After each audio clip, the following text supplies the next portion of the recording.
Hello students, আমি Bablu. Welcome to my YouTube channel WB study point. আজ আমরা আলোচনা করব তোমাদের নবম শ্রেণী অর্থাৎ ক্লাস 9-এর ইতিহাস বিষয়ের জন্য যে সম্পূর্ণ নতুন মডেল অ্যাক্টিভিটি টাস্কটি প্রকাশিত হয়েছে, যেটি কিনা ফেব্রুয়ারি মাসের জন্য প্রকাশিত এবং এটি পার্ট 2। এর আগে আমি তোমাদের পার্ট 2 অর্থাৎ ফেব্রুয়ারি মাসের সমস্ত বিষয়ের মডেল অ্যাক্টিভিটি টাস্ক সমাধান করিয়ে দিয়েছি। তোমরা যদি দেখে না থাকো, ডেসক্রিপশনে লিঙ্ক দেওয়া আছে, অবশ্যই গিয়ে দেখে নেবে। তো চলো আজ আমরা ইতিহাস বিষয়ের প্রশ্নের সমাধানগুলো দেখে নিই। তোমরা ভিডিওটি শেষ পর্যন্ত দেখো এবং ভালোভাবে বুঝে নিয়ে খাতায় লিখে নাও। বিদ্যালয় থেকে যখন জমা দিতে বলবেন অবশ্যই গিয়ে জমা দিয়ে দেবে। তো একে আছে দেখো, সত্য বা মিথ্যা নির্ণয় করো। 1 গুণ 4, 4টি প্রশ্নের জন্য 4 নম্বর। কয় আছে নেপোলিয়ন ফ্রান্সে কনসুলেট শাসনের অবসান ঘটায়। তো এটি হয়ে যাবে একদম মিথ্যা, কারণ নেপোলিয়ন ফ্রান্সের ডাইরেক্টরি শাসনের অবসান ঘটায়, তাহলে এটি হয়ে যাবে মিথ্যা। তোমরা লিখে নেবে এরকমভাবে, ক নেপোলিয়ন ফ্রান্সে কনসুলেট শাসনের অবসান ঘটায়, হাইপেন দিয়ে লিখবে এই বিবৃতিটি মিথ্যা। এরপর আছে খ নেপোলিয়নের আইন সংহিতায় 2287টি বিধি বা ধারা ছিল, এটি একদম সত্য। তো তোমরা এখানে লিখে নেবে সত্য। এরপরে আছে দেখো গ জার্মানিতে সিস অ্যালপাইন প্রজাতন্ত্রের প্রতিষ্ঠা হয়। তো এটি হয়ে যাবে আমাদের মিথ্যা। তো তোমরা এখানে সুন্দরভাবে লিখে নেবে মিথ্যা, বা যেভাবে বললাম লিখবে, পুরো বাক্যটি লিখবে, বাক্যটি লেখার পরে লিখবে বিবৃতিটি মিথ্যা। এরপর আছে দেখো গ ইতালির ক্ষুদ্র রাষ্ট্রগুলিকে নিয়ে নেপোলিয়ন রাইন রাষ্ট্রসংঘ গঠন করেন, এটি হয়ে যাবে আমাদের মিথ্যা। তো তোমরা পাশে লিখে নেবে মিথ্যা। ঠিক আছে। এরপরে আছে দেখো স্তম্ভ মেলাও, দুয়ে বলেছে ক স্তম্ভে 4টি অপশান আছে এবং খ স্তম্ভে 4টে সাল দেওয়া আছে। তো দেখে নেব। ক স্তম্ভে আছে দেখো ট্রাফালগারের নৌযুদ্ধ। তো ট্রাফালগারের নৌযুদ্ধ হয়েছিল 1805 খ্রিস্টাব্দে। তো আমাদের এই ট্রাফালগারের নৌযুদ্ধ মিলে যাবে কি 1805 খ্রিস্টাব্দ। এরপরে আছে ফন্টেলব্লু চুক্তি। তো এটি হয়ে যাবে আমাদের 1807 খ্রিস্টাব্দে। তো তোমরা এখান থেকে এইভাবে দাগ টেনে অবশ্যই করবে না, বক্স কেটে করবে, আমি বলে দিচ্ছি কিভাবে করবে। 1807 খ্রিস্টাব্দে। এরপরে আছে দেখো নেপোলিয়নের রাশিয়া অভিযান, এটি হয়েছিল 1815 খ্রিস্টাব্দে। তো তোমরা লিখে নেবে এটি 1815 খ্রিস্টাব্দে নয়, 1812 খ্রিস্টাব্দে। তো এটি হয়ে যাবে আমাদের নেপোলিয়ন রাশিয়া অভিযান, এটি হয়ে যাবে 1812 খ্রিস্টাব্দে। এরপরে আছে দেখো ওয়াটারলুর যুদ্ধ। তো ওয়াটারলুর যুদ্ধ হয়েছিল 1815 খ্রিস্টাব্দে। তোমরা 1815 খ্রিস্টাব্দে এখানে করবে। কিন্তু দেখো তোমরা কিন্তু এটি বক্স করে সুন্দর করে করবে। যেমন দেখো এখানে আছে ট্রাফালগারের নৌযুদ্ধ, পাশে লিখবে 1805 খ্রিস্টাব্দ। ফন্টেনব্লু চুক্তি লিখবে পাশে 1807 খ্রিস্টাব্দ। নেপোলিয়নের রাশিয়া অভিযান পাশে লিখবে 1812 খ্রিস্টাব্দ। আর ওয়াটারলুর যুদ্ধ পাশে লিখবে 1815 খ্রিস্টাব্দ। ঠিক আছে।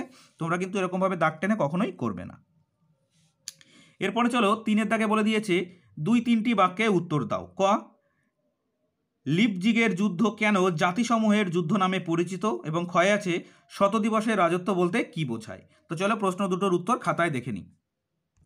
তো দেখো তোমরা উত্তরটি এভাবে শুরু করবে, নেপোলিয়নের আগ্রাসী নীতিতে ক্ষুব্ধ চতুর্থ শক্তি জোটের 13টি রাষ্ট্র 1813 খ্রিস্টাব্দে ফ্রান্সের বিরুদ্ধে যৌথভাবে যুদ্ধে লিপ্ত হয়। লিপজিগের যুদ্ধে এতগুলি রাষ্ট্র যৌথভাবে অংশগ্রহণ করায় একে জাতিসংঘের বা জাতিসমূহের যুদ্ধ নামে পরিচিত। অর্থাৎ নেপোলিয়নের বিরুদ্ধে অর্থাৎ ফ্রান্সের বিরুদ্ধে যে 13টি রাষ্ট্র একসঙ্গে ঐক্যবদ্ধভাবে যুদ্ধ আরম্ভ করেছিল, সেই জন্য একে বলা হয় জাতিসংঘের যুদ্ধ। এরপর আছে দেখো ক্ষয়ে শতদিবসের রাজত্ব বলতে কি বোঝায়। তো উত্তরটি দেখো, এলবা দ্বীপে নির্বাসিত নেপোলিয়ন ফ্রান্সের অভ্যন্তরীণ গোলযোগের সুযোগে 1815 খ্রিস্টাব্দে ফ্রান্সে প্রত্যাবর্তন করেন এবং বুর্বো সরকারের অধিকাংশ সেনার সহযোগিতায় নিজেকে সম্রাট বলে ঘোষণা করেন। এই সময় তিনি 100 দিন রাজত্ব করেছিলেন বলে একে শতদিবসের রাজত্ব বলা হয়।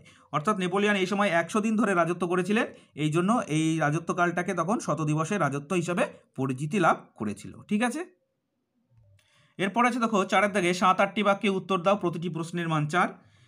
ক মহাদেশীয় ব্যবস্থা নেপোলিয়নের পতনের জন্য কতখানি দায়ী। তো চলো প্রশ্নের উত্তরটি আমরা দেখে নিই।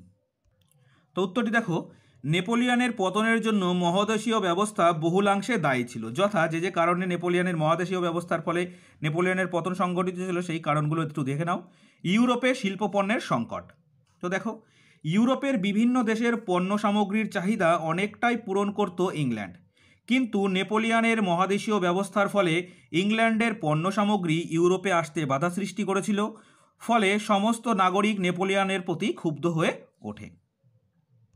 2 নম্বর পয়েন্টে লিখবে আর্থিক ক্ষতি। মহাদেশীয় ব্যবস্থা প্রয়োগের ফলে ইউরোপে আমদানি ও রপ্তানি ব্যবস্থা ভেঙে পড়ে। ফ্রান্সের সাধারণ মানুষ থেকে শুরু করে বুর্জোয়ারাও আর্থিক দিক থেকে ক্ষতিগ্রস্ত হয়। সমস্ত শ্রমিক কাজ হারিয়ে বেকার হয়ে পড়ে। এর ফলে নেপোলিয়নের বিরুদ্ধে বিরোধিতা শুরু হয়। 3 নম্বর পয়েন্টে লিখবে ইংল্যান্ডের বিকল্প হওয়ার ক্ষমতা। নেপোলিয়ন মহাদেশীয় ব্যবস্থা জারি করে ফ্রান্সকে ইংল্যান্ডের বিকল্প শক্তিরূপে তুলে ধরতে চেয়েছিলেন। শিল্প ও বাণিজ্য সমৃদ্ধ ইংল্যান্ডের মতো ইউরোপীয় শিল্প বাণিজ্যের বিশাল চাহিদা মেটানোর ফ্রান্সের পক্ষে সম্ভবপর ছিল না। এছাড়াও এই ব্যবস্থায় প্রয়োগের ফলে নেপোলিয়নকে বিভিন্ন যুদ্ধের সম্মুখীন হতে হয়, যা ফ্রান্সের অর্থনৈতিক পরিকাঠামোকে তলানিতে নিয়ে যায়। তো এই সব কারণের জন্য মহাদেশীয় ব্যবস্থা কি নেপোলিয়নের পতনের জন্য অনেকটাই দায়ী ছিল। তো তোমরা এইভাবে সুন্দর করে উত্তরটি লিখে নেবে, তোমাদের উত্তরটি একদম সঠিক হয়ে যাবে, 4 নম্বরের জন্য যথেষ্ট। তো চলো এবার আমরা পরবর্তী প্রশ্নটি দেখে নিই। ক্ষয়ে আছে দেখো, ফরাসি বিপ্লবের আদর্শগুলির সঙ্গে নেপোলিয়নের সাম্রাজ্যিক কার্যকলাপ সম্পর্কে আলোচনা করো। তো চলো উত্তরটি দেখে নেওয়া যাক। তো দেখো তোমাদের 4-এর ক্ষয়ে যে প্রশ্নটি ছিল, নেপোলিয়নের সাম্রাজ্যের সঙ্গে ফরাসি বিপ্লবের আদর্শ কতটা সামঞ্জস্যপূর্ণ ছিল, তো একই রকম প্রশ্ন। তো তোমরা উত্তরটি দেখে নেবে। তোমাদের প্রশ্ন ছিল যেমন ফরাসি বিপ্লবের আদর্শগুলির সঙ্গে নেপোলিয়নের সাম্রাজ্যিক কার্যকলাপের সঙ্গে সম্পর্ক। তো উত্তরটি একই আছে, তোমরা উত্তরটি ভালো করে দেখে নাও। তো দেখো, বিপ্লবে বিধ্বস্ত ও ডাইরেক্টরি অপশাসনের অসন্তুষ্ট ফ্রান্সের জনসাধারণ অতিষ্ঠ ও ক্ষুব্ধ হয়ে ওঠে। এই সময় নেপোলিয়ন বোনাপার্ট ফরাসি শাসন ক্ষমতাকে শক্ত হাতে প্রয়োগ করে অশান্ত ফ্রান্সে শান্তি, স্থিতি ও অর্থনৈতিক সমৃদ্ধিকে ফিরিয়ে আনেন। এরপরে এইভাবে পয়েন্ট করবে নেপোলিয়ন ও ফরাসি বিপ্লবের আদর্শ। নেপোলিয়ন ফরাসি বিপ্লবের প্রধান আদর্শ সাম্যনীতিকে গ্রহণ করে কোড নেপোলিয়নের মাধ্যমে ফ্রান্সে সামাজিক আদর্শকে স্বীকৃতি দেন। ফরাসি বিপ্লবের প্রধান লক্ষ্যসহ ধর্মীয় সহিষ্ণুতা, যোগ্যতা অনুযায়ী চাকরির প্রয়োগ, বিপ্লবী ভূমি ব্যবস্থা প্রবর্তন, প্রথম এই দুই সম্প্রদায়ের বিশেষ অধিকারের বিলোপ সাধনসহ সামন্ত প্রথা, সামন্ত কর ও সামন্তদের বিশেষ অধিকার ভোগের ক্ষমতার অবসান ঘটান। এরপরে লিখবে, অপরদিকে ফরাসি বিপ্লবের ফলে রাজনৈতিক ক্ষেত্রে রাজার একচ্ছত্র স্বৈরাচারী ক্ষমতার অবসান ঘটিয়ে নির্বাচিত জনপ্রতিনিধিদের হাতে শাসনভার ন্যস্ত হয়। তবে এক্ষেত্রে দেখা যায় নেপোলিয়ন কিন্তু সাধারণ মানুষের গণতান্ত্রিক অধিকারের স্বীকৃতি দেননি। মানুষের ভোটে নির্বাচিত সংস্থাগুলির ওপর তার ভরসা ছিল না, তাই তিনি কর্মচারীদের মাধ্যমেই তার শাসনকার্য চালাতে থাকেন। নেপোলিয়নের অনুগত রাজকর্মচারীগণ প্রিফেক্ট এবং সাব প্রিফেক্ট নামে পরিচিত ছিল। রাজনৈতিকভাবে নেপোলিয়ন ক্রমশ স্বৈরাচারী, বুর্ব রাজাদের মতো ক্ষমতালোভী ও বংশগৌরবে বিশ্বাসী হয়ে উঠেছিলেন। প্রকৃতপক্ষে তিনি ফরাসি বিপ্লবের অন্যতম ভাবধারা জাতীয়তাবাদের কথা প্রচার করলেও তিনি সাধারণ মানুষের গণতান্ত্রিক অধিকারের স্বীকৃতি দেননি। শাসন ব্যবস্থায় বিপ্লবী আমলের বিকেন্দ্রীকরণের পরিবর্তে পূর্ব আমলের কেন্দ্রীকরণের নীতিকেই তিনি ফিরিয়ে আনেন ও জাতীয়তাবাদী ভাবধারার উপর আক্রমণ হানেন। ঠিক আছে, তো তোমরা এই পর্যন্ত উত্তরটি লিখে নেবে, তোমাদের উত্তরটি সুন্দরভাবে সঠিক হয়ে যাবে।